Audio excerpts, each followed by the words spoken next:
E sobre os animais e mediunidade?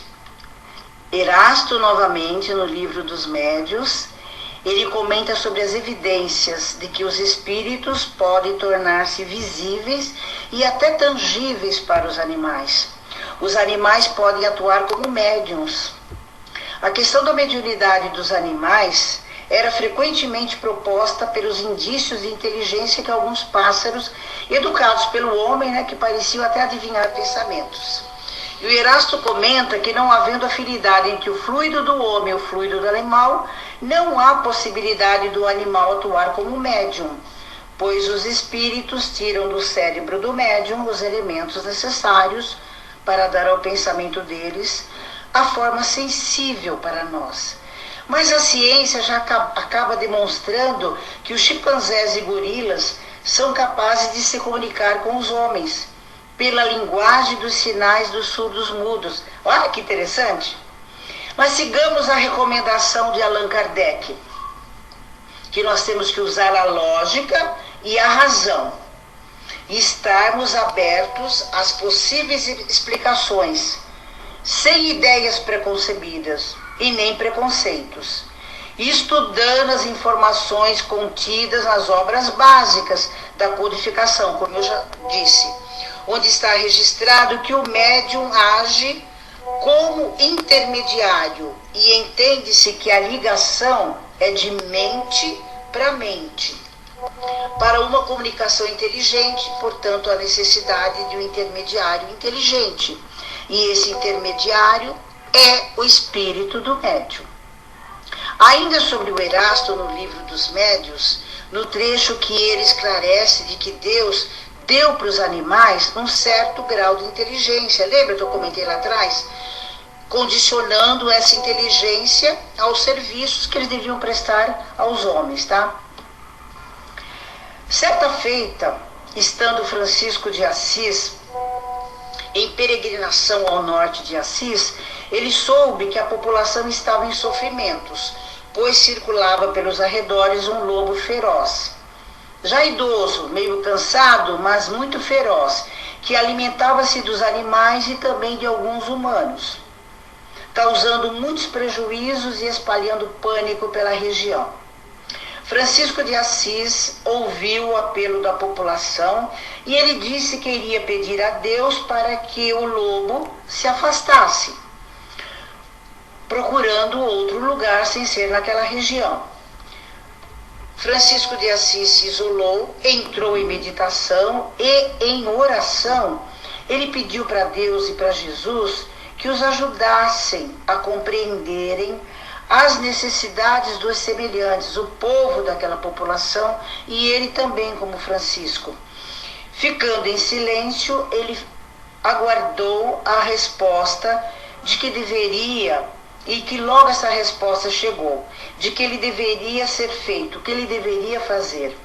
Então, quando Francisco ouviu em um tom harmonioso e cheio de ternura uma voz dizendo-lhe: Francisco, ouve-me, o lobo tem direito de ficar onde ele quer que seja, arriscando também a sua vida. Vá, Francisco, converse com o lobo, procure entendê-lo. Depois disso, volta e conversa também com os homens dessa localidade. Você entende? Procura fazer uma aliança entre ambos. E o que sobrar de um, falta sempre para aquele que tem fome. O lobo tem fome, Francisco. Francisco, de repente, desperta daquele êxtase e ele sentiu realmente o drama do velho lobo, que estava faminto, e foi ao encontro do irmão lobo. Olha que interessante, foi ao encontro do irmão lobo. Francisco de Assis, aproximando-se com sua voz cantante, disse: Irmão lobo, que a paz seja contigo. Seja feita a vontade de Jesus. Tenhas paciência e não irás faltar água, comida e lugar seguro para você. Tenha confiança nos homens, porque nem todos são violentos. Muitos são bons e gostam de animais. Podes conviver em paz com eles e comer o mesmo que eles comem, porque eles irão te alimentar. O lobo, nesta altura, já estava deitado aos pés de Francisco, que se ajoelhou, colocando as suas mãos na cabeça do irmão lobo, e agradeceu a Deus e a Jesus pela nova amizade. Ao lado dos dois, de Francisco e do irmão lobo, estava uma pequena falange de espíritos da natureza, alguns na forma de animais, festejando aquela aliança no sentido de despertar nos homens o amor para com os animais e nestes o amor para com os homens. Francisco completa para o irmão lobo: considera-te filho deste abençoado rebanho de ovelhas humanas. Não deve extrair o que nós combinamos, correto? Eu te peço. Jesus Cristo gosta muito dos animais, tanto que preferiu nascer em uma estrebaria e buscou os animais. Isto é uma prova de amor para com eles. Olha, gente bonita, eu retirei este conto das obras mediúnicas, da obra mediúnica Francisco de Assis de Miramês e João Nunes Maia. É um conto longo, eu fiz um pequeno resumo, tá? E fica mais uma vez a sugestão para quem gosta e queira ler. Eu gosto muito dos animais, principalmente das aves. Bem-te-vi, sabiá-laranjeira, aracuã, não sei se vocês conhecem aracuã, tá? A pardoca, o seu pardal e outros tantos, né? Esse tema, como eu já disse anteriormente, ele é fascinante e ele nos leva a refletir, a respeitar e amar esses nossos irmãos. E neste momento, de olhos fechados, ouvindo os pássaros cantarem, vibremos pela implantação do Evangelho em todos os lares, nas casas espíritas e em todos os templos religiosos. Vibremos pelos que estão reunidos nesta reunião de hoje e pelos que estão ausentes. Vibremos pelo Vale dos Suicidas, pelo umbral, pelas trevas. Vibremos também pelo Vale dos Abortados, pelos oceanos e aos médicos do espaço. Vibremos pelo nosso tratamento, pelo recolhimento dos espíritos e vamos pedir pela limpeza dos ambientes. Aproveitando, pedimos para os espíritos de luz colocarem os remédios necessários nos copos com água. Vibremos aos enfermos de Covid-19 ou qualquer tipo de dor, tanto do corpo como do espírito. Vibremos pelos hospitais, pelos velhinhos e pelos moradores de rua.